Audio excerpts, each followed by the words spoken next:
Hello and welcome to a Bergkamp Wonderland and Arsenal podcast. Today with me we have the wonderful and delightful, no Danny, I'm not talking about you, so stop smiling. Dave, Mr. Goonerholic, how are you, Dave? Oh, I'm all right, Karl. Thank you very much. A lot better than I've been in the last few weeks, at least. If I No, have a sudden coughing fit, I'll mute as fast as I can. yeah, don't worry, Danny will edit it out because Danny is the king of editing. Also with me, there are two of us today. I know there's two of us on a podcast. The world is gonna flip and flip. I understand. Femi, how are you? How you doing? You all right? Good to be Yeah, on with you guys. Femi, you are always welcome. When there's another black face here, and I'm not talking about the black face that other people do. We're not talking about Griezmann. We'll move that on. But you all good though? I'm good. I'm good. Good to be on. It's a pleasure. Yeah, as always. Thank you. And last, but definitely means least, he's here because he has to be here. Well, really and truly, he does really. Danny, how are you? Oh dear. I knew there'd be nothing. Femi was the first person. I asked him and I asked Devon from the USA, and Femi was the first person to say yes, and then you two said yes. So you can't pick me for any favouritism or any trying to clickbaity or any we're trying to meet any quotas. No, you can't point that at me. Not happening. Yes, you can. But how are you feeling, Danny? Yeah, I'm very good, thanks, Carl. It's nice to have you back. Good, good. Right, let's crack on and talk about our absolutely brilliant win over Newcastle. So I'm going to go straight to Dave. Dave, give me a summarise of the game and how did you feel about the game? Decent start, I thought. The sort of first 15 minutes or so, I thought we were pushing it, knocking it around quite well without actually creating anything. Newcastle broke a couple of times, but we looked solid enough defensively. And then, of course, Aaron Ramsey got what looked like the opening goal at the far post. And the decision, I'm sure we'll do in greater detail later on, to disallow it, whilst in the letter of the law, was probably correct when you see what goes on every week in every other game, and even every other game that Anthony Taylor referees, you don't see those given. So it kind of put a bit of a blanker or a dampener on the early stages. I thought then we had a spell of about a quarter of an hour where we weren't really at the races. Newcastle were looking to hit us on the break, but again, like us, they didn't really create anything. And then just when we needed it, you have to say, the first goal comes along, and an absolute peach. It was a bit of an odd 1-2 that was played notionally by Ramsey with Lacazette, but it was really a defender's touch that put it back into his path, and he swept it into the far corner. It was what we deserved, I thought, over the whole of the half, but it came a little bit out of the blue when it did. That settled us down, and in the second half, I thought we absolutely ran the thing from start to finish and never looked like conceding a goal. But again, few chances created. Mesut Ozil nearly got on the end of a cross from, was it Maitland-Niles? I think it was Maitland-Niles. Anyway, but when finally the second goal arrived, it was no more than we deserved again, and it was an absolute peach, although it didn't quite go according to the plan. If you looked at the body language, but Lacazette playing the 1-2 with Aubameyang, and that header that went back to him, and then the glorious lob finish. And it was comfortable from there on in. There's another disallowed goal, and I'm sure we'll talk about that later as well, because it's something of a first for me. I've never seen a goal disallowed for handball by the goalkeeper. Yeah, it's a very comical decision there. Femi, what did you think of the teams, the starting lineups? Explain. Do you think that was the right pick for the game, or would you go somewhere else? No, I think if you look at our starting lineup now, it's pretty settled at the moment. It's quite funny, isn't it? Some managers sort of stumble into starting lineups or formations.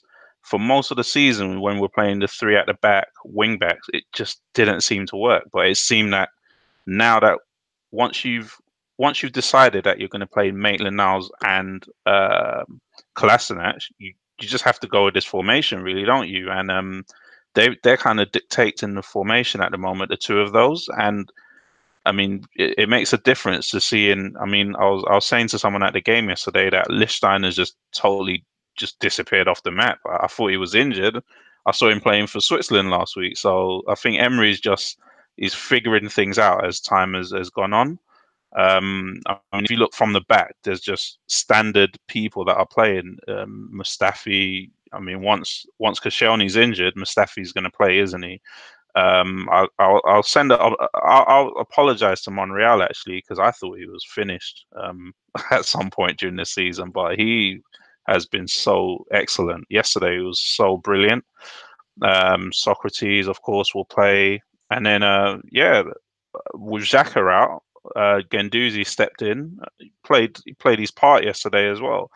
I think it was good. I mean, obviously we lost Ramsey as well, which was a bit of a worry when we were only 1-0 up, because then Elneny had to come in, and we haven't seen him a lot this season, so that was a bit of a fright. But all in all, I think it was a good lineup. It's good rotation as well from Mr. Emery, because got a lot of games coming up, so players like Mkhitaryan got a bit of a rest, having played 2 times in internationals last week, and he seemed to favour the players that he took to Dubai last week, that he worked with, which was really good. So I think we're settling on something quite nice at the moment, aren't we?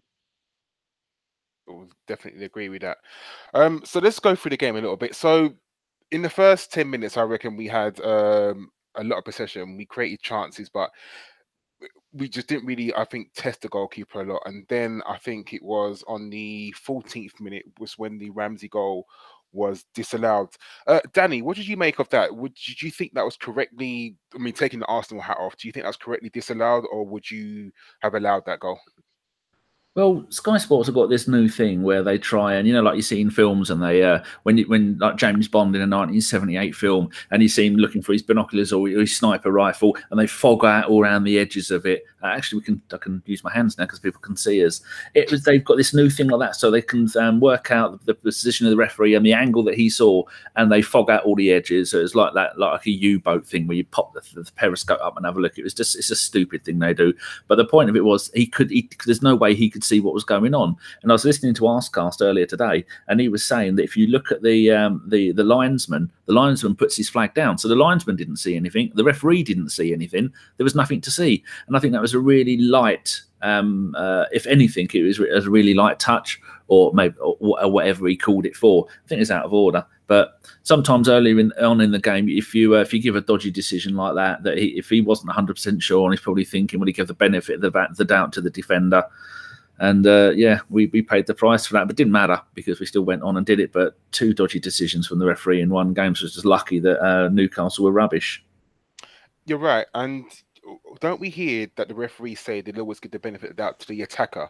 Now, I know that's usually for offside decisions, and I understand that, but for goals like that, you would have thought that they would have given it to Arsenal. I mean, I'm not just talking about Arsenal Hatton, because I think that had another team had scored that goal against us, I would be saying that we are very lucky to have that goal disallowed, just because, just like you, I thought it was really, really soft. Dave, did you see anything wrong with that? Well, yes, he did. I mean, there's no doubt he does get a little bit of the guy's sleeve. Quite how that is enough to send a 15-stone centre-half crashing to earth, I don't know. And maybe he bought it on when he saw the body on the ground afterward. Like Danny said, I don't think he saw anything of it, and he guessed, and he guessed wrongly in my view. I've had people argue with me that it was a penalty because it was an offence, and I get that, but we've all seen games, and worse happened last night in both areas where nothing was given. And in fact, the second disallowed goal, if you have a look, as the goalkeeper and Lacazette come together, there is a defender doing exactly the same thing to Lacazette and doesn't get pinged for it. So it was frustrating for me, to say the least. I wasn't alone either. No, I can imagine, definitely. So we're going through the game, and I think about half an hour into the game, or just before the Ramsey goal, Iwobi gets on the left-hand side and puts a cross in, and I think Lacazette just headers over, which you know, I think Lacazette's what about 5'8", 5'9". He's not the tallest of people, but he gets the header just off target, which is unlucky. And then the Ramsey goal. Femi, do you want to talk me through the Ramsey goal? Yeah, we had a lot of good moves, especially going down the left side. Iwobi was quite involved quite early on. So I think where they played a 1-2, I think one of I only watched the analysis on Sky because I was at the game, so I watched a bit of the analysis, and one of the things that they highlighted was when we were moving the ball quicker, and that was one of the instances where there were some times where we were just moving the ball slow, and it allowed Newcastle to set their position. But if you look at that move, as soon as Guendouzi gets the ball, they just injected a little bit of pace into it. And then Ramsey, that's one thing that I think it's quite funny, isn't it? It's taken Emery almost a whole season to figure out what kind of player Ramsey is, which is he's a midfielder that breaks from midfield into the box, lights the 1-2s. Remember Ramsey's relationship with Giroud that we all loved? And Emery's finally figured out that that's the type. He's not a number 10 who likes the game, behind him kind of thing, or he likes the game ahead of him, that kind of player. So as soon as he got the ball, he played it and he was gone straight away. So like Dave said, it was a lucky deflection that Lacazette, when he was trying to shoot, got straight into Ramsey's path. And the finish, I thought it was a really good finish, personally, because it was right into not poacher stamp. I don't know what they call the bottom corner. If the top corner's poacher stamp, it was right. Hit the post and in. Quality finish from Ramsey. But I think he had a lot of those moments yesterday with a lot of 1-2s at the edge of the box. As soon as he gets the ball, he just injects a bit of pace into it, which is I thought it was excellent yesterday, personally. Agreed. Definitely. Then I think Newcastle, after we scored, Newcastle had there's a little bit of an attacking momentum, because I can remember, I think it was Rondon, I want to say, that sort of Socrates slips over and Rondon breaks into the box and he shoots low. And I think Leno just got down to it. Just have a quick, as I'm talking about Leno, just have a quick talk about him. Danny, do you think Leno has, so far this season, I mean, at the beginning of the season, I thought he wasn't good enough, but do you think he's kind of proved himself lately? Well, he did. He did that Instagram or a tweet or something that said, it's been quite hard for me at the start. I've come from another country to a country I've never been to before. He's played his entire career in Germany. I think he spent most of it all with one club. He battled to get that first team jersey, first spot, the goalkeeper spot from someone. I think he come in partway through one of the seasons, and then last season he had quite a bad season compared to all of his other seasons. So you come to a new country, there's a lot of pressure on you, and you're trying to oust one of probably the all-time top 3 goalkeepers in Premier League history, because you've got to think Cech is right up there with Schmeichel and Seaman as probably the 3 of the best, and that's quite daunting and moving. I don't know if he's moved. I don't know if he's got a wife or kids or a family, whether he's moved over here or whether he's just staying in a hotel like Mourinho would do. But that's a hell of a lot of stuff. And he's only got 25, 26, something like that. That is so much new stuff to do at such a young age. Because I mean, although you think, oh, for a footballer, 25 isn't that young, but in life, 25, bloody hell, I wish I was 25. God. I'd have hair and everything, but it's but he tweeted that, and we have seen that immediately. One of the first things we saw was he's so much more mobile than Cech is, and his ability to dive down into the corners. But then the whole thing was getting the defence used to playing the ball out from the back, kind of having a Manuel Neuer the way he does, kicks and gets the ball back, and then will pass it out to defenders, and the defenders pass it out. So not only was it hard for him to come and do that, it's hard for the defenders to start learning a different way of football. And then we saw when Cech came back in, that Cech was really struggling to play out from the back as well with our defence. But I think it's a combination of being here for quite a while now, 6-8 months he's been here. The defence has got used to playing out with that kind of freedom. Plus, I think Emery at first said, right, I want you to get the goalkeeper to get the ball, and I want you to pass the ball out. And that was really strict with that. But I think as the season's gone on, we have seen both of our goalkeepers taking longer kicks and longer passes out like that, rather than passing it, the fullbacks coming in and passing it out to those. So I think he's been magnificent. And then there's been lots of tweets going around comparing him to how much the Chelsea paid for their goalkeeper, whose name is unpronounceable. And I think we've got a better deal there, because arguably he is going to be one that if he wants to, he can be our first choice goalkeeper for at least the next 6 or 7 seasons. It's brilliant. I'm really happy with it. Agreed, and hopefully he does get better and better. I think his shot stopping is really, really good. His reaction saves are, for me, are really up there. I know, like I said, towards the beginning of the season when he first came in after Cech got injured, we had doubts about him, or I certainly did. But I'm happy to say that he's proved me wrong, and hopefully he does get much, much better. So carrying on for the game, around the 40th minute, I think there was a 1-2 with Kolasinac and I think it was Ramsey, and Kolasinac crosses the ball low into the box and Ozil just misses it. And you know, I think everyone in the ground probably was also winning him just to get his toe on it, because I think if he got his toe on the end of that ball, we definitely would have scored and gone in 2-0 up. But alas, it wasn't to be, and we went into the game at halftime 1-0 up. At halftime, Dave, what did you think of the first half? Was you happy with the first half? Do you think we should have got more goals, or was you a bit worried that Arsenal 1-0 lead, they could possibly come back, Newcastle? I wasn't worried because of the way we're playing at the moment and the kind of aura that we're giving off. They're looking good. They're playing well. They don't look like conceding, even with a makeshift back three last night. So, got to say now that I thought that Shkodran Mustafi had a much better game generally, apart from, of course, the once where he ballooned the cross into the North Bank and everybody was everybody in sight was laughing. I can guarantee people sitting around my usual seat were probably not, but that's another story. But yeah, looking at it, I wasn't worried. The only thing that you do think at that stage is that they should be more than one goal to the good. And up until the recent weeks, I would have worried that they might get a goal nicked against them on the break and throw a couple of points away. Not feeling that way at the moment. Didn't feel that way last night. And we went on and finished the job.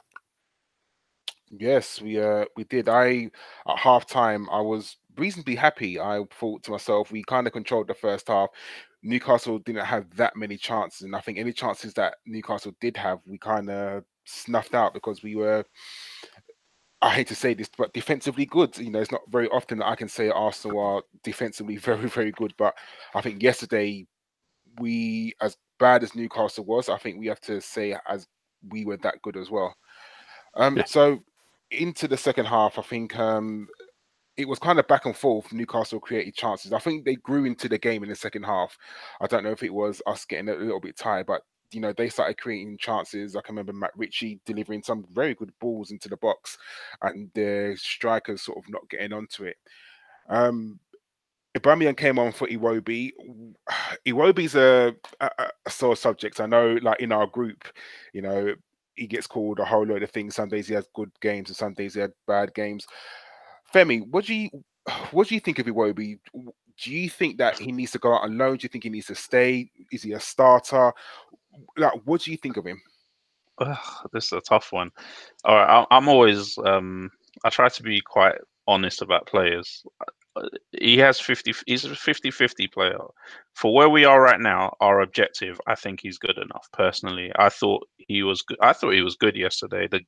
The game did change when he came off. I don't know whether it was because Newcastle were growing into the game, like you said, or whether it was just the change in formation didn't really help us. But I thought he controlled the game. But you could see even yesterday some of the faults that were with Iwobi, which is he seems to run with the ball and then just run into blind alleys and either give away the ball or just lose the ball somehow. I think, he's an academy product. That's one thing that I'd always give him the benefit of the doubt. We have to try and support our academy products. And I always say, if we've got players coming through, we've got a lot of wide players coming through in our academy. Wide players are quite frustrating. Now, I don't know whether Iwobi wants to be a wide player or if he sees himself as a number 10. That's the first thing. We're playing him out wide left, and he does a job, but I think he sees himself playing in the middle and controlling the game. Whether he'll do that with Arsenal, I don't know. But I think if we want to go to the next level in the Champions League, then we're going to have to really think about what happens then. But as a squad player, I don't see a problem with keeping players like Iwobi. There's no point in going out and spending 20. I heard someone linking us with a Bournemouth player today, Matt Ritchie. Ritchie, I think his name is. I think what's the point of going out and spending 15, 20 million on players when you have, good academy players who are decent and can do a decent job? So I think it's no point sending them on loan. You might as well sell him if you're gonna not play him. To be honest with you, if it gets to a point where you think he's not good enough, just sell him and make money off of him. But there's no point in sending these players out on loan anymore. To be honest, what's the point? He's 22, 23. That's mature enough to be starting in most leagues now. To be honest. No, you make a very valid point. Danny, there was a penalty shout with Lacazette. So the ball come in, Lacazette turned in the box, and I don't know what the person's name was. It really escapes me. But the player came sliding in, and it hit his hand. For you, penalty or not? Well, I'm a Gooner, so yeah, I'm biased. It would be. So you want that one where Lacazette pirouetted on the spot and then kind of did a stepped over the ball, and then I can't remember the defender's name, but he turned up, but he hit his hand. So do you honestly, heart of hearts, do you think that's a penalty? Well, I don't remember it. I just remember screaming, going, "Oh my God, look at Lacazette! Imagine if that'd have been goal of the season if that had come off." That was where he did a 1-2 with Ramsey. Ramsey got the second assist, and I think that might have been the goal. But I think the only reason the referee might not have done that is because it all happened so quickly. There's no way a player would have the reactions to probably no way that a player would have the reaction to quickly put his hand up and block the ball, whether it is blocking it from his face or whether it is deliberately trying to handball. It's situations like that. They can be quite tricky. And I was saying on the show last night that every single situation now, when like that, I look at it and think, well, what would VAR do? Like in life, whenever we need to make a life choice, we always think, what would Fife do? I now think, what would VAR do? So I think if it would have been VAR, it could well have been a penalty. But I was just so over the moon with how magnificent Lacazette is. Yes, he's come from a feeder league, so he's stepped into the big boys league. So, I'm happy about that. Dave, just a quick yes or no penalty for you? No, definitely not. It was ball to hand, not the other way around. Okay, and Femi, for you? I'm gonna plead the fifth on this. It was down the other end. We sit in the near the clock end. So we just said handball because everyone else said handball in the North Bank. So it's just handball. No, and then there was a couple of substitutions. Ramsey come off for Elneny. Like Femi said, we haven't seen Elneny for a while. Do you think he might leave in the summer, Dave? Do you think he's going to stay, or do you think he's kind of just biding his time? I think the signs are that he's probably going to be on his way, because it doesn't look as though Emery fancies him.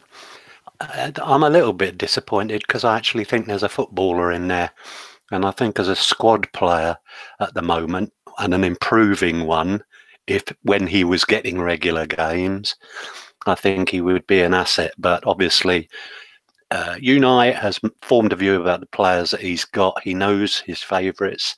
One or two have played their way back into contention with him, so given him a problem. But Elneny, I think, will go, sadly. But they need to free up some wages and some money and a squad place to get new players in.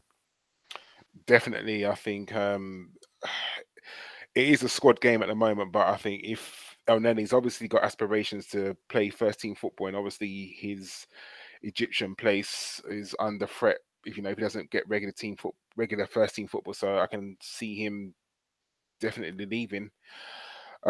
There were again a few chances for Newcastle. I remember them having sort of a shot from wide, and I think Arsenal had a few chances. And then the goal come. I think Danny, talk me through the Lacazette goal, because for me, in our group, I shouted, "What a goal!" because I thought it was absolutely brilliant. I'm struggling to remember the goal. So the ball gets played high. Then Aubameyang heads it on to Lacazette. Lacazette runs on. He's got the goalkeeper coming out towards him, and he's running alongside the defender. Sticks out a leg, chips it over the goalkeeper's head, and scores.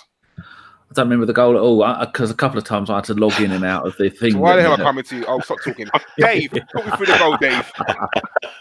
Well, Dave has the same thing that I do, so maybe his one went wonky as well. No, no, no. Oh, yeah. I've also got the genuine real deal as well. I So see. I was watching that as well last night. But no, you're right. It was a brilliant little 1-2 between Lacazette and Aubameyang. Lacazette flicked it up. Aubameyang headed it on. The Sky commentary thought that he should have maybe played it more centrally, but Lacazette actually had bent his run anyway, and it was onto it perfectly in the clear. Goalkeeper comes out, and as you described it, it was the perfect chip over him. And there was no chance of them, any chance of them stopping it. So it was an absolute pleasure seeing the crowd obviously delighted with it. Good to see Lacazette scoring. Good to see Aubameyang assisting, because it's often the other way round. Yeah, I think their partnership is a thing of beauty. Femi, this season, do you think that their partnership has been sort of key to us getting to where we are in third? Yes, improving partnership, because it's taken a while to figure out, hasn't it? I remember what there was a game that they was terrible in. Was it Brighton away where they played together, and everyone was calling for it all season, and I think we started that game really well and then just absolutely tailed off. I think they complement each other really well, don't they? Lacazette just strong, runs all day, runs the channels all day. Aubameyang just always trying to get in behind. And then one thing that you always notice is if one of them scores with an assist from the other, then the other always tries to set up the other man for the rest of the game. I always notice that. And I saw some stats about our goals and assists. Lacazette has our most assists and Aubameyang has our most goals, which says a lot, doesn't it, about the two of them. They really complement each other really well. Aubameyang misses a lot of chances, which is quite weird because he scores a lot of goals as well. I heard that he's missed the most chances in the Premier League, like most clear-cut chances, Aubameyang. But yeah, two good players, and we're really lucky to have them. I think they make a massive difference to the way we play. But like I said, I think we're more rounded as a team, because I think it's all well and good having two strikers, but like I said earlier in the season, we just couldn't work out a formation to get them playing in. But having a good formation and having Mesut Ozil behind them has really made a massive difference as well. I mean, yeah, when you think of Premiership partnerships, you think of Cole and York, you think of Bergkamp and Henry, you think of Ian Wright and Kevin Campbell. There's loads, and I'm not going to even say that they are up there with the best of them, because for me, going back, I think Cole and York were absolutely phenomenal. In that sort of 3-4 year partnership. I think the Manchester United team of '99 for me was. But they're quite similar to. Sorry. Best. So I think, yeah. So just saying back, the '99 team of Man United was probably the second best Premiership team I think I've ever seen, just behind the Invincibles. But I know you're going to say they're sort of they're up there. But for me, you got to have won something. Because that's the first thing I would say. Someone told me that. But do you think they could be a Cole and York, Bergkamp and Henry? I mean, no one's going to compare them. I think they're more of a Cole and York, aren't they? The Cole and York, you would never have thought that they could play together, could you? Because there's two just finishers at the time. It was rare to have that kind of combination. It was either you had a what was his name? Niall Quinn and Kevin Phillips type partnership. So little and large. That's usually what the two men up front was made for. And Cole and York, I think, changed that dramatically. Bergkamp and Henry was quite different, wasn't it? Because Bergkamp was basically just a number 10. He was more, especially as he got older, he was dropping back. So we were playing more of a 4-4-1-1 when Bergkamp was playing. So that was a bit different than a traditional sort of two directly up front. And I think Cole and York were the first two that were two very similar strikers that just clicked. And I think that's more of a comparison, I would say, to Aubameyang and Lacazette. I think they just clicked. They good friendship as well. It seems off the pitch, which seems to really help. There's no sort of jealousy. They celebrate together. You know, they got all these little celebrations that they have. Well, I think it's really good, I think. Yeah, agreed. Dave, in the period that you've been watching football, can you think of partnerships that, like I said, I'm not going to go up, it's only been one season. I'm not going to say they're the best partnership that the world's ever seen, but they're getting there. Do you think that they could become again, a great partnership and be up there with, like I said, the Cole and Yorks and Bergkamp Wonderland and Ian Wright and Kevin Campbell's and things like that? Yes, indeed, I do, and I think they'll be even better next season if Emery finds the wide player he's looking for, because then he can revert. There were a couple of games this season where we played them together as a front two in like a 4-2-2-2, but most of the time he's using Auba as the left-sided player in that 3-2-3-1 setup. I was surprised he didn't play there last night, but I think that the partnership, as you say, anyone who's seen them off the pitch, by the way, you're exactly right about the friendship. They are inseparable. But when I look back and think of all the great pairings that I've seen, they're close to emulating them. And I go back, of course, to the times of Toshak and Keegan, and our very own Radford and Kennedy, who were outstanding. We had another great pairing, Stapleton and Sunderland. But at this stage, I'd say these two are capable. They're not there yet, but they're capable of being one of our best pairings, certainly. It reminds me a little bit of the back in the right and the bright days at Crystal Palace, because those two were really, really good mates. And it's complete opposite to Andy Cole and Teddy Sheringham at Man United. They were magnificent, but they hated each other. And I think having that handshake thing they do, that's going to go down in Premiership folklore as one of the greatest things. Every photo, every drawing, that is just something you want up on your wall. I mean, I'm buying lots of Arsenal art at the moment. I say lots, I've got like 3 or 4 bits, and that's one I'd love on my wall as well, because it's just typifies the current Arsenal mentality of everybody gets on and everybody is friends with each other. And how often do you see one of your teammates going, "Hey, look, you're on a hat trick. I want a hat trick. You take the penalty because you need to get the goals." And then didn't they return the favour another time? It's just wonderful to see. Yeah, agreed. I mean, I think the friendship off the pitch is so important. I think when you enjoy each other's company, it's very, very good. And long may it continue. And I hope next season that they go on and get so many more goals. So that's the Newcastle game sort of wrapped up in a nutshell, and it brings us above the dirty lot up the road. So I'll stick with you, Danny. Will we get third? Yes. Okay. Yes, absolutely. And Femi, do you think we will get third? We're making it hard work for you here, Nate. I'm just, due to prayer pressure, I say yes. I mean, I honestly do think we do. And if you look at our fixtures, we don't have to play none of the big 6 as people keep saying, but we do have a few tricky away games. I think we've got Everton the next game on Sunday, and Everton, they're very hit and miss.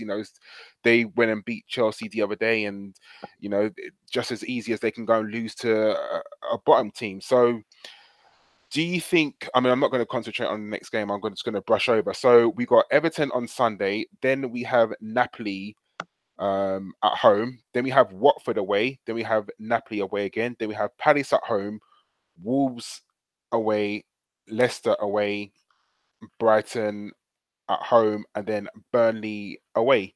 So of those games, I'm just going to quickly run down and get you, will we win, lose or draw, just very, very quickly. And I'll go in order of Dave, Danny and Femi. I just want to hear you say win, lose or draw of the next remaining games. So Everton, win, lose or draw? Danny. Win. Win. Okay. Napoli, win, lose or draw? Win. Win. Win. Watford away, win, lose or draw? Draw.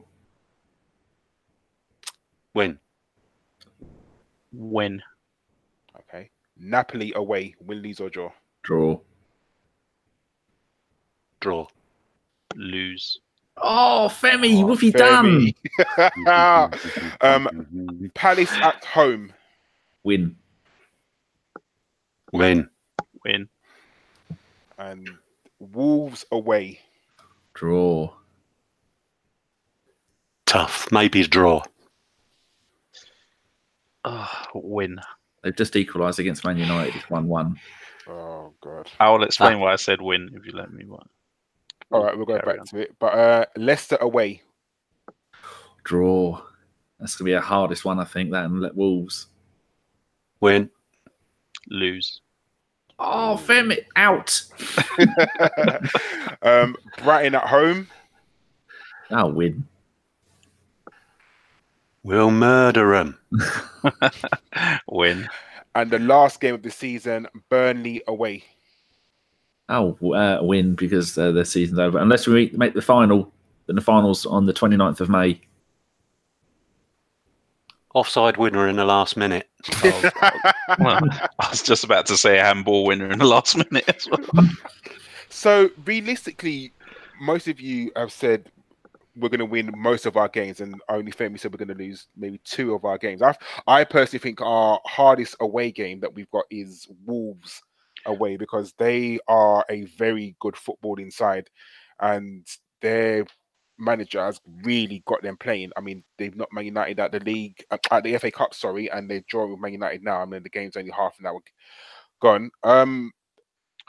If for some I don't think our manager's got us playing badly, though, mate. No, I mean, I'll be very honest with you, and I guess we'll talk about this now. Do you think if we get third that Emery's overachieved, or do you think that he's done what's required of him? Dave, talk back to you. Well, I'm going to be guided by my pre-season bet when I took Arsenal 25-1 each way, which means they have to finish quite well in a 20-horse race. You have to finish in the first 2 rather than the first 4. I don't know. So I was rather hoping we were going to get second at worst to Manchester City. So I don't think he's underachieved. I think he's done pretty much what I expected. I know people keep saying give him 2 or 3 transfer windows, and we'll see where he takes us. But in this current climate, do you think he's going to be able to have 2 or 3 transfer windows, just because we really need to get back into the Champions League as soon as possible, and just for really financial reasons? Yeah, I think. Oh, sorry. Oh, sorry. No, Dave, go ahead. Answer. It makes more sense than I ever will. I wish. No, I was just going to say, I think he was always going to get 2 or 3 transfer windows. I think he would have been forgiven finishing 5th or 6th this season, as he was in what they would have expected to be a transitional season. It has to a degree. We had a little spell in the middle of the season where we weren't playing well away from home, but generally I think what we've seen is him makes a point himself of saying we want to progress, we want to get better all the time. Well, he has done that. He's led by example. So he would have got 2 or 3 anyway. I think now he'll get 2 or 3 years for sure. I mean, I have to agree. I think just like my train service for Fifey, where he's definitely overachieving and coming up with very, very good results. Do you think that going forward, if he gets Champions League this season, and let's say next season he doesn't, do you think he will then have to leave, or do you think he'll be looked at as this season will be seen as overachieving, and then next season back as the, if you want to call it, status quo? I'll put that to Danny. Yes. Well, looking at the whole thing, I think there's only three things that could have happened this season. The best thing for us would have been Champions League by winning the Europa League. Second best thing would be Champions League, 2nd, 3rd, 4th. They're all the same for us. And the third option would have been Europa League, and that's the only 3 things that have kept him his job. We're never going to win the league. Does the League Cup and the FA Cup, the club don't care about, because it's Champions, and we've seen Champions League is what we need for the money. So out of those 3 things, the best also could be finishing 2nd, 3rd, or 4th, and the Europa League. So we're definitely going to get Champions League, and I think that's all the club cared about. They don't care about anything else. You get Champions League, more money for players. Next season, we're going to get more players, keep some players, maybe get some new contracts. The quality of player that we can bring into the club, both financially and attract, because we're in the Champions League, is going to make a whole load of difference, plus the type of football we're playing, and we're going to be able to build rather than keep the status quo. So, yes, I'm happy with what he's done. And I said at the beginning of the season, I think we can get third. But then round about before Christmas, I was thinking, oh, bloody hell, maybe Europa League again next season. Definitely. But what I want to know is, Femi, what makes it more sweeter? The fact that we'll get third and we'll finish above Tottenham after they were apparently in the title race, or the fact that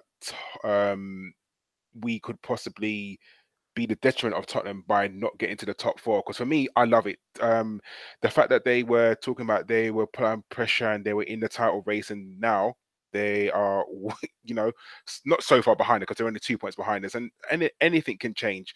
But are we going to be celebrating St. Tottenham's Day this year, Femi? I think we will, definitely. I think what the turnaround has been quite. I can't believe how quickly they've just fallen apart. But on top of that, we've had really good form. I don't know what's clicked in the club. Something's just clicked. I don't know if maybe it's friend Mislintat leaving. I don't know what's happened. That's the only thing I can think of that's changed. But everything just seems to have clicked at the moment.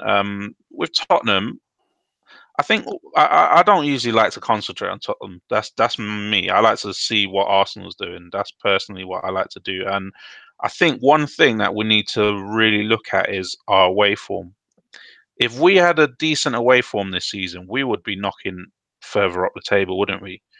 Because our home form for the last 2 seasons has been near perfect, to be honest with you. But our away form has just been horrific. We're sort of mid-table. Last season we're lower half of the table. This season we're mid-table away form. If we can improve that, you can see where we can make up some ground on even Liverpool, Man City. You know, they seem pretty perfect, those two at the moment, but you can see where we can improve. So I think it's a work in progress. It's the first season after 22 years with a manager, and we've one thing that I do hate is the media loving. I mean, this morning I listened to the radio and it was like we didn't play last night. Whereas if we had lost, it would have been sort of, Arsenal this, Arsenal bottlers, and all of this kind of stuff. And it's like this Tottenham obsession with the media. It's like it's so weird. I've never experienced it before. I mean, it's always been the way. I mean, Danny just put a stat in there. The last 6 league games, they've got 4 points and we've got 16. But had that have been Arsenal, There you go. It would have been like, oh, they're broken cannons all over the place and all sorts. And, them moving to a new stadium, it's not going to get any better. And I know like you said, you don't like concentrating on sort of them, but they're in and around us. So Man United and Chelsea are sort of the main rivals to the top 4 position. But if they fall out of the top 4 and at the end of the day they don't get the top 4, do you think the media would then say that they're bottlers, and do you think they would be calling for Pochettino's head? Do you think even sorry, I'll put it to Dave. Dave, do you think Pochettino's head was sort of swayed by the rumors of him going to Man United? I know obviously they've just employed Solskjaer permanently, but do you think his head was turned? It seemed as though it was, because for a while he was quite getting down on Tottenham, getting down on the fact that he was hinting that he wasn't getting any money to spend, and we all know where that is. And since the United job has gone, since the Real Madrid job has gone, he's reverted to Mr. Nice Man. So everything indicates that he wanted out of there, and that may have a bearing on their future performance. I mean, Tottenham collapse for me is a beautiful thing, and I really want to be celebrating St. Tottenham's Day this year, and hopefully we do get to do that. Danny, with Ramsey, I know you're gonna cry, and so I can hear Jason crying into his taffy right now. Like, with Ramsey having to leave, well, not having to leave, but he is leaving. So obviously we're gonna need a Ramsey replacement. Where else do you think we need to strengthen? Because obviously we need a centre mid to replace Ramsey, but where else in the squad do you think we're going to buy, or do you think we need to strengthen? I was listening to Tom and Drew last night on Tom's show, and Drew said to Tom, right, you can pick one player, one world-class player, what position would you pick him in? And Tom nearly had a breakdown trying to pick the position because it is so hard. And then I thought, if I'd have been asked that on a live show, I don't know what the answer would be. But I thought about it then, in case somebody asks me now, centre-back. It's I think our fullbacks are done. We don't need strikers. We could possibly, my only other option was maybe a left winger, because like Femster was saying earlier with Iwobi, he's such a versatile player. He can play left, right, or in the 10 behind him. He can play in any of those positions because he's right-footed, but he plays usually on the left, which is weird. So I would say a centre-back. If we could have one world-class player, that's the one we need, because it looks like Emery is going to want to be playing three at the back more often than not. And then so we're going to have, I think the first choices are going to be Papi, Koscielny and Holding. Now Koscielny is probably been in his last season next season. Papi didn't come to the club to be number one. He was only a £16 million signing. The only one we got to keep sweet is Holding, because he is going to be a magnificent player. We've got possibly Chambers coming back next season, because he's a really versatile player anywhere, from DM to CD to right back. He can cover all of those positions. So I was thinking what we really need is a really, really experienced captain of his country centre back, and there's been quite a few to be linked to. I think we're not going to get someone of the quality of Umtiti of Barcelona. The amount of money he's going to cost us, and the amount of wages he would cost. And there's been a few others like Alba, who is I think he's a left back at Bayern Munich. He's another world class player, but we can't go spending that amount of money on those type of players. So definitely a centre back, but who? I've got no idea who. No, interesting. Femi, obviously we know we need to replace Ramsey, so let's cut that aside. Where else do you think that we need to strengthen in the summer? I would say centre back as well.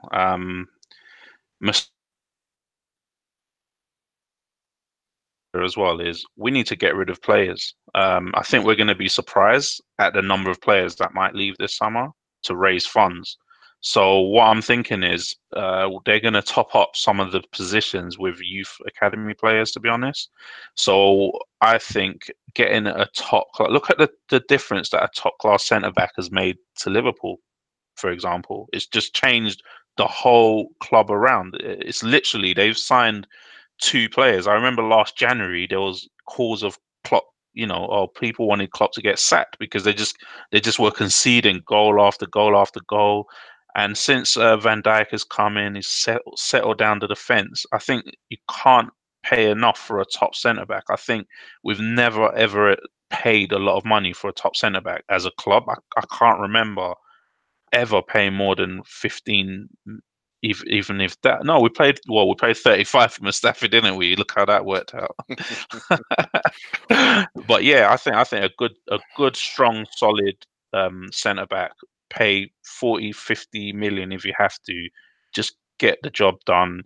I think fullbacks, like Danny said, we can make do with what we have. I know Hector's not going to be back for a while, but we can model with that position. Maitland-Niles is looking better in that position, and Kolasinac would do it left back.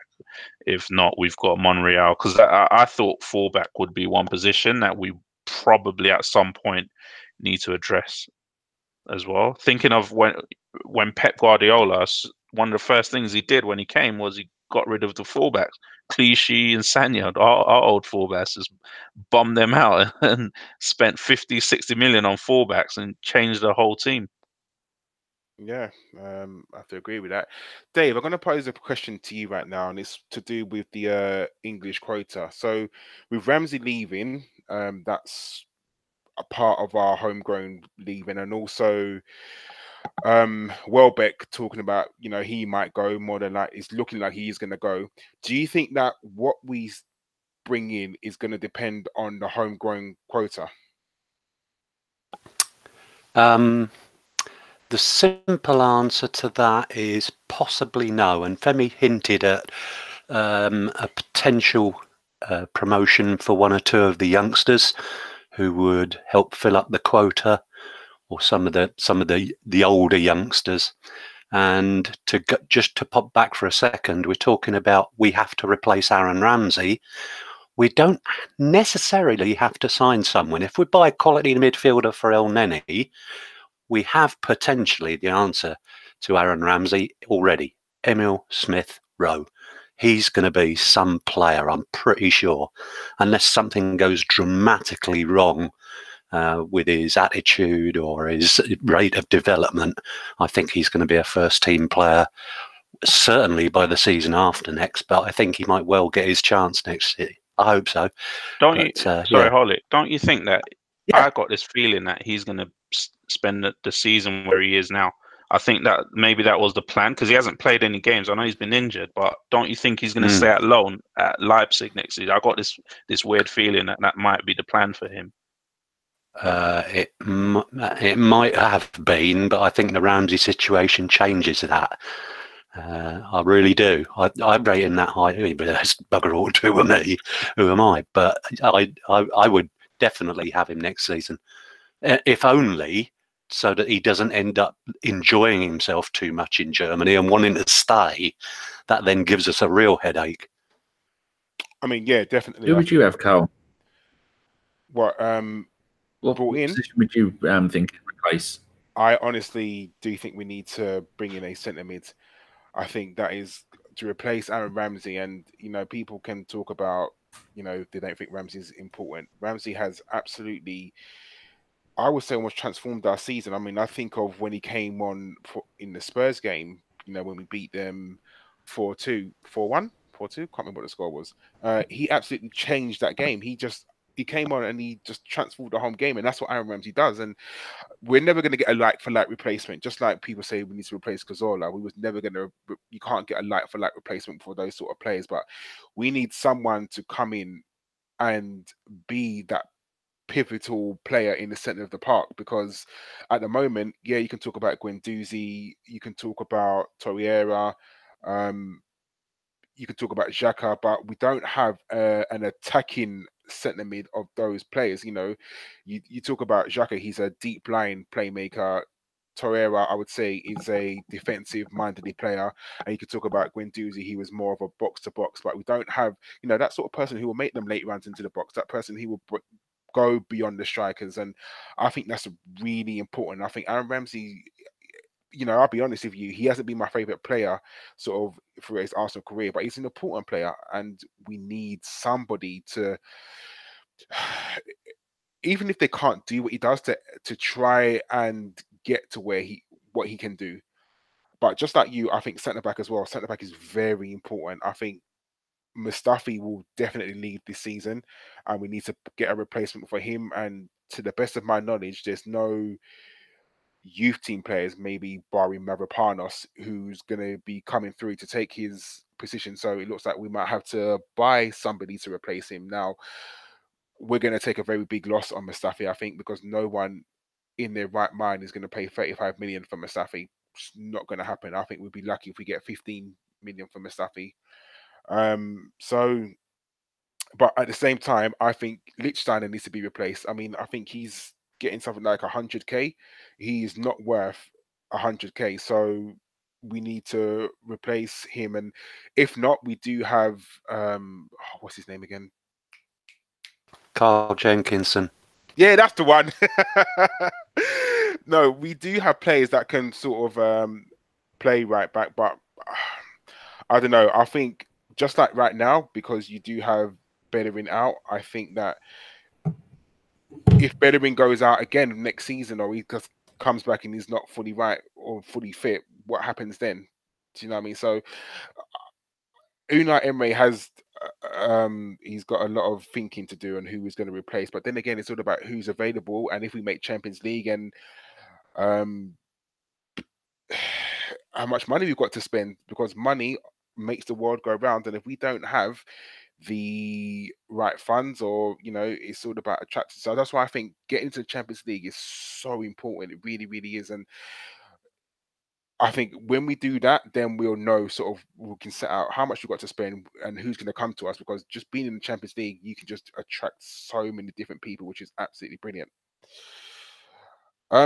So I think we've chewed the fat quite a lot. So I'm going to pass it over to Dave to do Five's Forum. Oh, which is I've been a massive response to it this week. you'll be surprised to hear. The question was, is it time to get the St Totteringham's Day decoration down from the loft? And what plans do you have for it? And if I go through all the answers, Oh, put me in Kyle our chat Palmer. box, Dave. Sorry? If you look in our chat box on the right-hand side, I've collated them all and put them all in there. Dan, you think I can read something that small? But okay. Oh, this is interesting then, because I just clicked on the, the hashtag. They don't. Oh yeah, try doing that. But they don't always use it because they're shitbags. Yeah. Oh, that's why then. Yeah. So my large number of one response from Kyle Palmer that I can read is pretty much yes. Already looking forward to Arsenal gent singing his fine tune. And if you can read the others for me, you'd be doing me a big favour. Okay, I'll read out the rest of the answers. Noir Confidential says, to be honest, I don't consider St Totteringham's Day to be that big of a deal. For them, finishing above us is a rare occurrence and indeed a cause for celebration, while for us, it should be the normal to finish above that lot. Nicky Wilson says, St Totteringham Day, ? I'm expecting them to get relegated within 5 years. And Bobby, check your booty, says, I'm going to put it in front of my mate's house, who is a Spurs fan. And next time we do this, Dave, I'll cut and paste them and tweet them to DM them to you because that'll be in bigger writing. I didn't think about that. I can barely read about my glasses either. Yeah, sorry about that. It's all right. No, it's good. So before I get on to your listeners' questions, which Danny is going to do, I just want a quick with a number of prediction where we are going to finish. So Danny, where are we going to finish this season? Third. Dave, where are we going to finish this season? Third. Femi, where are we going to finish this season? Femi? Is he still there? Oh, we've done the Jason. He's on mute. Is he on mute? Oh, you know what? There's 2 mute buttons, and I made a schoolboy error there. I say we're going to finish third. Okay, and just a follow-up question. I'll tell you what, Femi, everybody out there watching this is going to be surprised it wasn't me, because usually when we do the radio show or whatever, it is always me. So a quick follow-up question. We finished third. Who finishes fourth? Chelsea, Man United, or that lot? Femi? That lot. Dave? Manchester United. I agree with Dave, definitely. Have you looked at the fixtures? Don't care. I want them lot. You know what the problem for Man United is? They've got to play Man City and Chelsea. That's the major problem. Why? And that's the only issue I see for them. Tottenham have got to play Manchester City. Yeah, but that's it. They've got no one else, and they've got 5 out of 7 home games. I don't know how the Premier League worked out the fixtures this year. It's really, but it's a bit dodgy, isn't it? How they've got so many home games left. But at a stadium where they are not used to playing any more than the visitors are, so the visitors will go there with confidence. Tottenham have only got to start badly a handful of games there, which is all they've got left. The crowd suddenly it isn't the advantage that they want, because they're no different in many ways to how we were when we were coming towards the end of the Wenger period. They will turn as quick as anything if they see the top 4 sailing away from them. So I personally, I would prefer Chelsea to get it, because at least they can't buy any players and they can crash out of the Champions League. If Man United get Champions League, imagine how much money they're going to spend in the summer. Yeah. Karl, Femi's doing the listeners' questions. Can you see them in the chat box, Femi? I can. Top left-hand corner, blue thing, and then yes, I'm trying to work out where they start from. When Karl gives you the nod, the first one's Mike Hanneman's one. Yep, got it. Go ahead, Femi. Let's start listeners' questions. Go ahead. Okay, we're going to go to listeners' questions. So the first question comes from Mike Hanneman, and I'm going to ask Karl this question.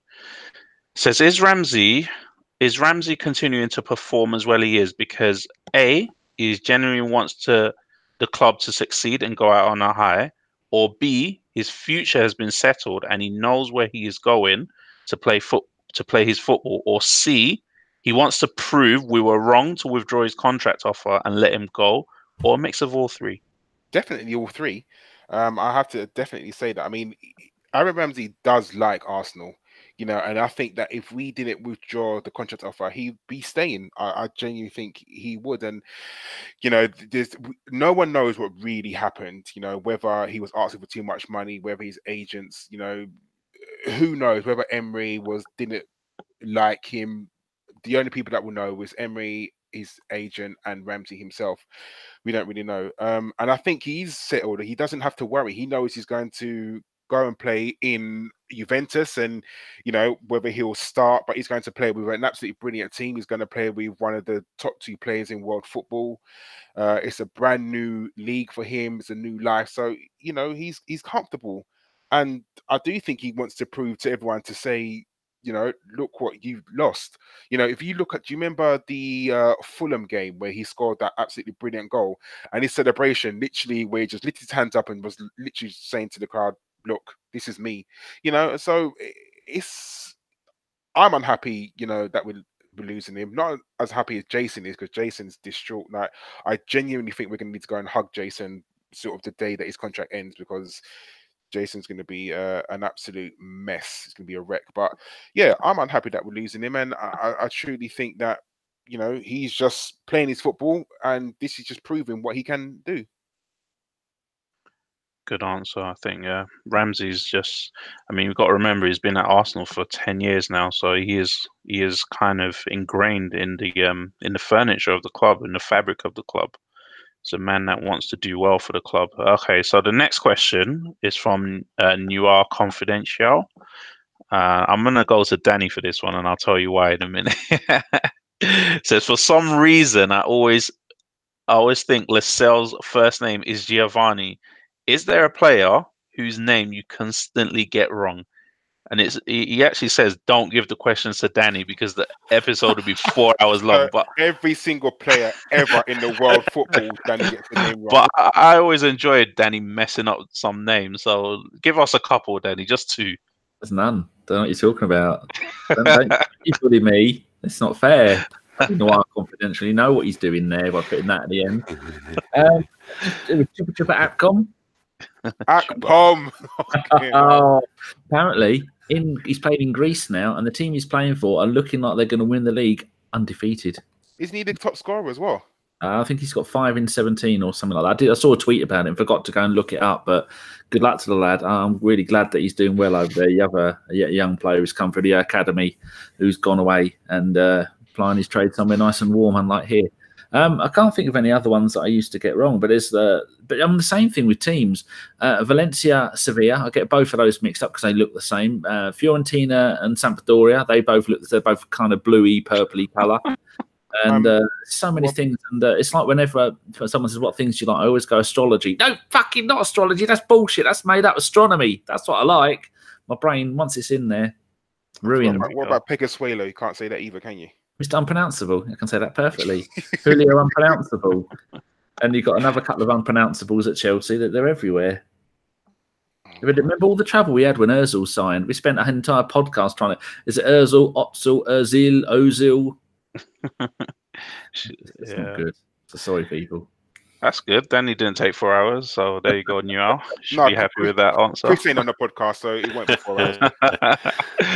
All right, the next question is quite a serious one, and having 2 black people here, I'm going to go to Mr. Holic for this one. Actually, it says, why aren't there more black managers in the why aren't there more black managers in the Premier League getting a chance? Let me rephrase it, because I think he's I know what he's getting at, but let me rephrase it. Why are there not more black managers in the Premier League? I've just completely spoken. I don't think it's just a Premier League issue, is it? No. I think it applies throughout the Football League.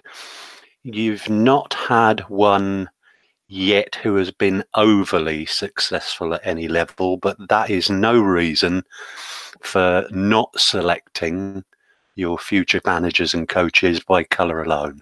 It's obviously absurd because you've got a great number of great players and good players who have ploughed their trade down the years. And I think the most ridiculous thing of all was West Brom getting rid of Darren Brown when they were in 4th place in the league and in with a chance of going up. And it didn't strike it right at all. But I do think that you need one or two to come through and be that success. And I hope that one of them is going to be a bloke who I never thought was going to be a success. Sol Campbell at Macclesfield could keep up arguably the worst team in the country. I wish him every success. And if he does and gets a chance to bring in a few more players in the summer that he can shop around for, then that he might be one. But yeah, I think that's that's one reason. I know there's an obvious second reason, but I'm sure that was what he wanted to get out of it. Yeah. I'll just quickly go to Karl on that one, just for a quick, answer on that one. It's quite a good question. I don't think. I think in all walks of life, I'm not going to carpenter this up. I'm just going to do quickly. I think in all walks of life, Black people are not really given chances in the workplaces. I mean, I work for London Underground, and London is the most diverse city in the world, I think, and I think it's the greatest city in the world. But I sit with all the senior managers in London Underground, and of all the senior, we have a conference call every morning at 8:30. We have a conference call in London Underground, and of all the senior managers, there's probably 2 out of about, I would say, about 15 that are Black. There's probably, I think, 4 that are women, and it's not to say that I look at that because every morning they come into my office and we have a conference call, and I look at it and I think that's not representative of London. It's not, like I said, London is the most diverse city in the world, and I don't like when people use color to say the reason why they didn't get a job. I would say I'm quite high up in London Underground, but I didn't get the job because I'm Black, and I won't get another job because I'm not Black. It's all dependent. But I do think that in all walks of life there is a glass ceiling, and I think in football there is a glass ceiling that you get to a certain level and people are not given chances. And unfortunately, sometimes you do wonder why people are not given a chance. Is it because they're Black? And I've applied for jobs before, and if I haven't got them, I do think to myself, and this is Femi can sort of maybe agree with me. In the back of your mind, you do think, did I not get a job because I'm Black? And it's unfortunate because there are jobs that you apply for, you think I would be perfect for that, and I'll absolutely do so well in that job, but you don't get the job, and in the back of your mind, you do think it. And sometimes I look at, like the Dave said, I wish Sol Campbell every success in the world. I really, really do, and I hope he does well. But I'm going to give you a handful of managers, Black managers in the Premier League. I mean, we had Paul Ince at Blackburn, and he, for me, was atrocious. He was really, really bad. He was given a chance. He didn't do very well. We've had Chris Hughton, who's had quite a few number of jobs, and he's done well at some jobs, and he hasn't done well at some others. I think John Tigana at Fulham, he was okay, wasn't he, to a certain point, and then he sort of fell off. But that's just the top of my head that I can think of Black managers. And then, like I said, Darren Brown at West Brom, for me, was the most ridiculous sacking in the world. I had no idea. Darren Moore, sorry. Darren Brown's hypnotised you to say that. But yeah, I think that is the most ridiculous sacking I think I've ever heard of. He's 4th, and there's chance of being in the playoffs and getting there, and they sack him for some unknown strange reason, and we don't know the reason why. Everyone's speculating because he's Black, and I would hope and I pray that they didn't sack him because he's Black. I think that's very, very stupid for them to do that. But in the back of your mind, you're thinking, would a white manager get sacked if they were in 4th in any league in the world? Is very highly unlikely. Yeah, there you go. I think one of the things, just before we move on that, is jobs for boys. There's a lot of jobs for boys in football, isn't there? Steve McLaren just got sacked again. How many jobs has he had? How many chances has he had? I heard Sam Allardyce on the radio this morning pitching himself around for jobs. How many jobs has he had? You know, it's time to give some fresh people a chance. There's some guys that are coaching that are, you know, doing well. And talking about that as well, I'll quickly move on to this question. Another one from New York Confidential, and I'll ask Stanley this because he keeps up with the unders quite a lot. It says everyone's focused on the job that Emery is doing, but what are your thoughts on Freddie Ljungberg's first season in charge of the under-23s, and what are your expectations regarding his coaching career? Well, he's been we had a dodgy time with the under-23s because when we had the injuries, we had so many injuries this season. Loads of our under-23s were taken to the first team, and then that meant the under-18s were struggling as well because the under-18s were there. Everyone was being shifted up one position. So currently in the under-23s, we're 6th in the league, 28 points, 10 points beyond the leaders Everton, who are kind of running away with it at the moment. But it's been a case of Europa. Next season, we won't see this as much. Somebody mentioned it on the radio show, the live show last night, that next season there won't be, you won't be playing. We don't do qualifiers anymore in the Champions League, and the group stages of the Europa League. All of us could have got a game against some of them teams. They're rubbish. So that's when the under-23s were getting games. It's valuable experience, but next season we're going to be seeing more of those players going out on loan to get that experience because they're not going to get it in the Champions League. Probably not, unless we get one really bad team. But very rarely do you get terrible teams in the Champions League group stages anymore. And the only opportunity they're going to get is the League Cup and maybe the early rounds of the FA Cup. But that could be one game in each, and then the player's gone. That's a season wasted. But Freddie, as a manager, he's really good. He's very attacking-minded players. We got like John Jules from the Ministry of Sound Party. You've got Bellerin, who's going to be coming up. He's only 17, 18 at the moment. We've got some really, really good strikers, and we've got there's a decent mix of younger players that have come up and other players that have been there for a while. The only problem I think that he has got is in defence. We've got Iliev, the Macedonian. I think he's 24, 25, something like that now.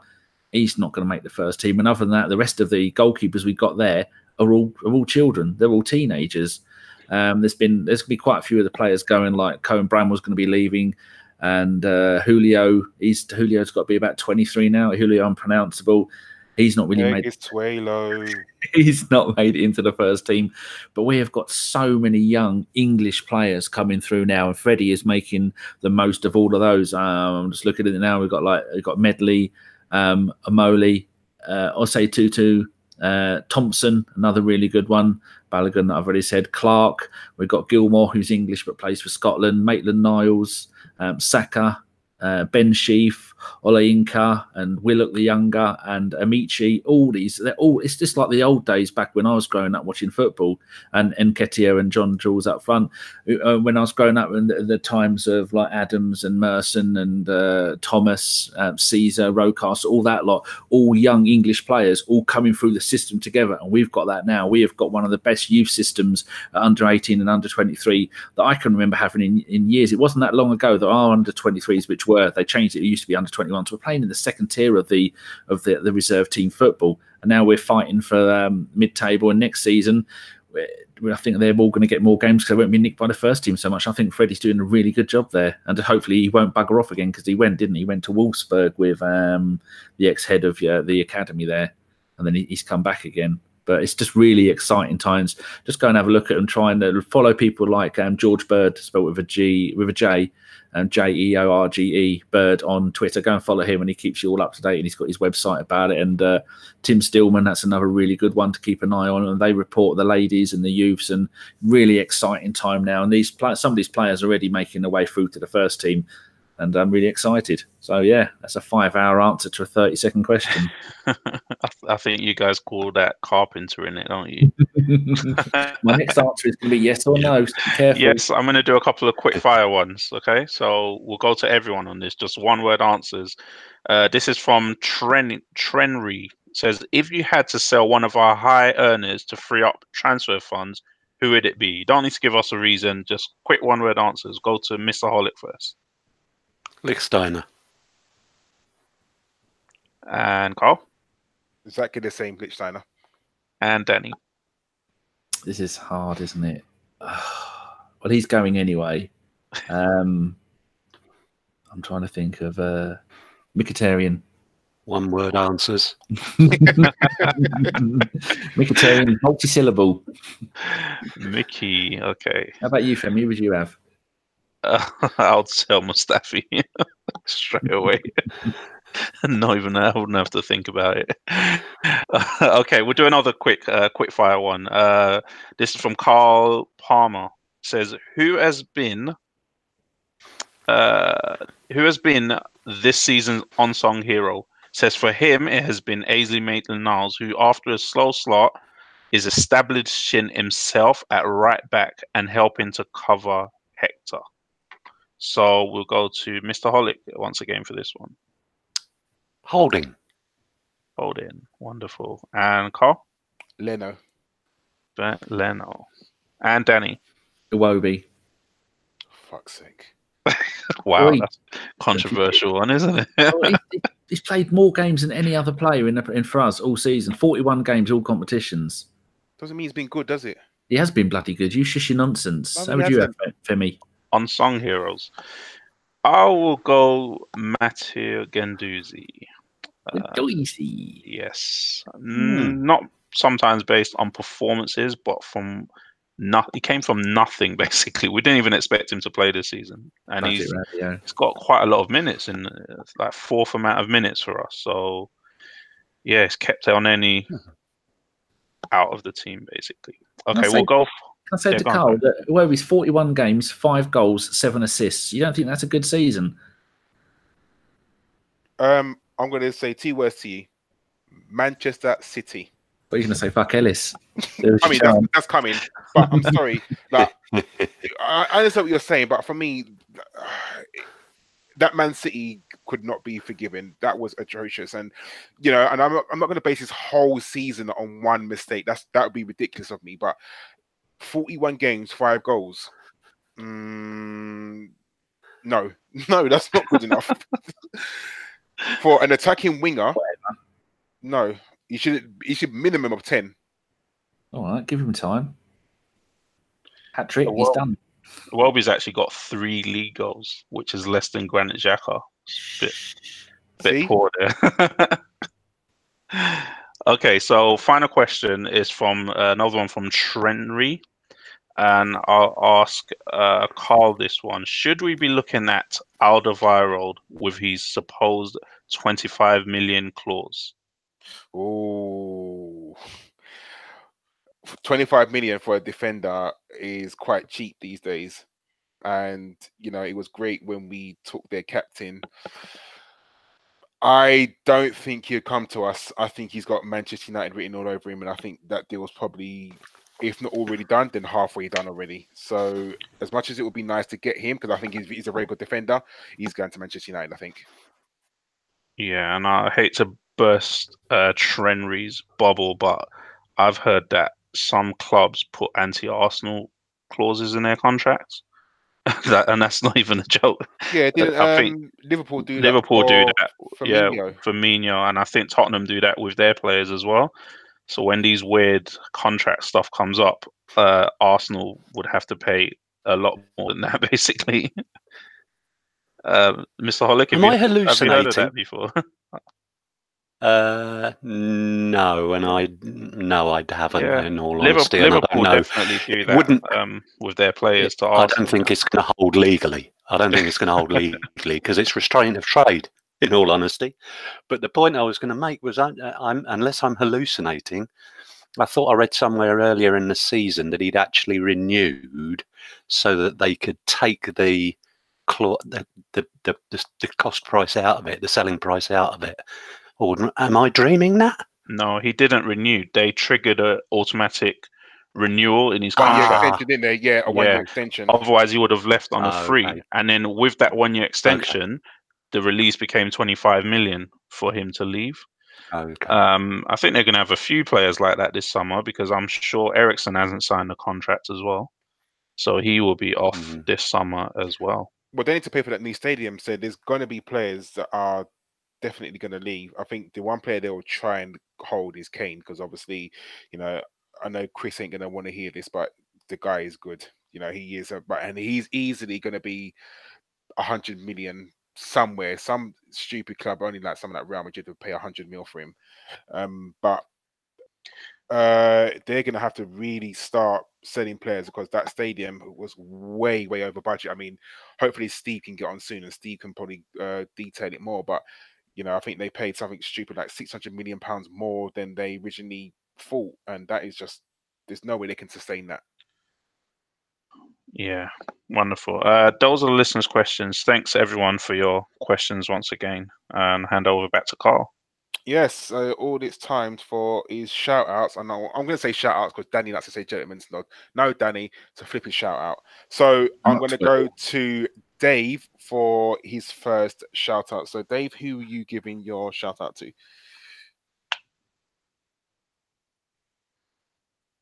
Dave?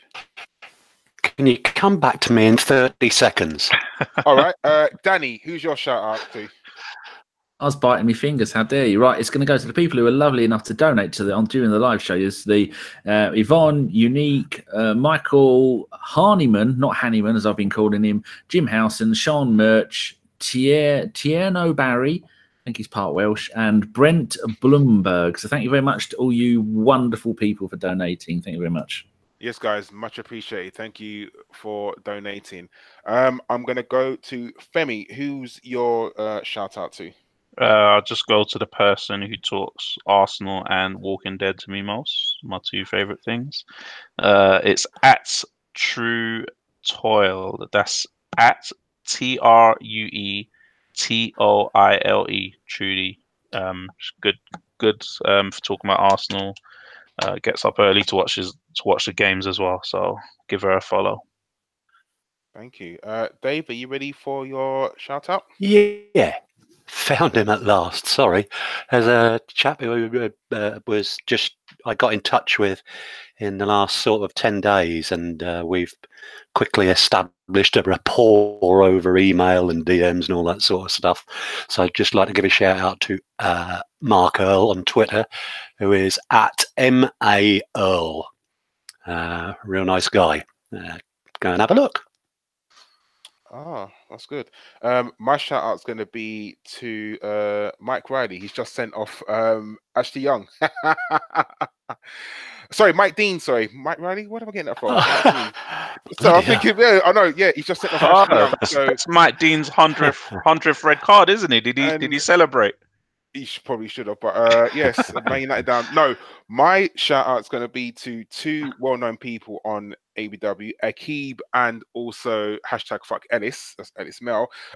Because for some unknown reason, Akib doesn't like Game of Thrones. Like, what weird person doesn't like Game of Thrones? Oh, Wrong.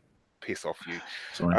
And he doesn't like Marvel's films either. Like, who doesn't like Marvel's films? Like, what? So, and me and Ellis have been bullying Akib to tell him that his taste in TV programs are less than adequate. So shout out to Akib and Ellis, and as always, everyone, please tweet Ellis hashtag fuck Ellis. Everyone just needs to do it. We need to get it trending again. But yes, hashtag fuck Ellis. And on that note, I am going to wrap up this show because we have talked Arsenal out. So, Femi, I want to say much appreciated. Thank you for being on. Thanks for having me, guys. Really good to be on. Really enjoyed the show and hope to come back on again soon. Oh, Femi, touch my heart. And it's nice to see another face like mine because they're not like me. They don't like me. Dave, the gentleman of the ABW, I absolutely love being on with you because you're just a gentleman. I remember when I first met Dave. I'm going to tell a story. The first time I met Dave, I'm not just saying this, I was in awe of him. We went to Arsenal game with all the ABW boys, and we was in the pub. And I remember Chris, I was with Chris, and I was also with Jason, and he was like, "Oh, there's Dave." And I think I almost pushed Chris out the way so I could shake Dave's hand. Like, I was like, "Oh, it's Dave!" Like, so Dave, being on with you is always a pleasure. It really is. I'm being serious. Oh, thank you very much for those kind words. I'm welling up here. No, it's been a great fun and good to work with Femi as well for the first time. Well done, Femi. I hope you come back soon too. Absolutely great. Oh, you're a legend, Mr. Hollett. You're a legend. Definitely is. And Daniel, you have to be nice. here. Oh, we love you, Daniel. I mean, the first thing Daniel does is check. I mean, I think what Daniel does for this podcast is absolutely brilliant. He's up editing and tweeting, and I can't thank you enough for sort of what you're doing. I think all the ABW boys love it, and you're sort of the reason why ABW is here. So I want to thank you as well. Well, if you lot were here, I'll be doing it to myself, and then it'd just be cats and bowel movements for every show. Lovely. Cheers for hosting, Karl. Oh dear. No worries at all. So, guys, I want to say thank you. As always, tweet us anything you want to hear, anything you want to see, and I will see you later. Bye-bye. Bye. Bye-bye. Nah. #fuck Ellis.